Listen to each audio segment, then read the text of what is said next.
आने वाला है देश का आम बजट, लेकिन बजट से पहले आई कैसी बड़ी खुशखबरी। देश का आम बजट 1 फरवरी को पेश किया जाना है। ऐसे में इस बात की चर्चाएं भी तेज हैं कि इस बजट से देश के किस सेक्टर को क्या क्या मिल सकता है, जबकि क्या महंगा और कौन सी चीजें सस्ती होंगी। लेकिन उससे पहले ही सरकार ने एक बड़ी राहत दे दी है। राहत यह है कि अब रुपे डेबिट कार्ड और कम मूल्य के भीम यूपीआई पर जीएसटी या गुड्स एंड सर्विसेज टैक्स नहीं लगाया जाएगा। सरकार ने रुपे कार्ड और भीम यूपीआई ट्रांजैक्शंस को बढ़ावा देने के लिए बैंकों को दिए जाने वाले प्रोत्साहन पर टैक्स छूट देने का फैसला किया है। ये जानकारी वित्त मंत्रालय की ओर से जारी की गई है। दरअसल रुपे डेबिट कार्ड और कम कीमत के भीम यूपीआई लेन देन को बढ़ावा देने के लिए सरकार अब बैंकों को दिए जाने वाले प्रोत्साहन पर जीएसटी नहीं लगाएगी। इसका सीधा फायदा उपभोक्ताओं को होगा।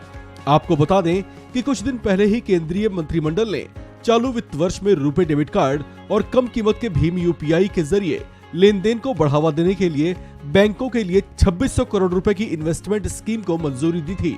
रुपे डेबिट कार्ड और कम कीमत के भीम यूपीआई ट्रांजैक्शंस को बढ़ावा देने के लिए प्रोत्साहन योजना के तहत सरकार बैंकों को रुपे डेबिट कार्ड लेन देन की कीमत और 2000 रुपए तक की कम कीमत वाले भीम यूपीआई लेन देन के फीसदी के तौर पर प्रोत्साहन राशि का भुगतान करती है। भुगतान और निपटान प्रणाली अधिनियम 2007 बैंकों और प्रणाली मतदाताओं को रुपे डेबिट कार्ड या भीम के जरिए भुगतान लेने या किसी को भुगतान करने पर शुल्क लेने से रोकता है। इस संबंध में जीएसटी कमिश्नर को भेजे गए सर्कुलर में वित्त मंत्रालय ने स्पष्ट किया है कि ये प्रोत्साहन सीधे सेवा की कीमत से जुड़ी सब्सिडी से संबंधित है। यह केंद्रीय जीएसटी कानून 2017 के प्रावधानों के तहत लेन देन के टैक्स योग्य कीमत का हिस्सा नहीं है।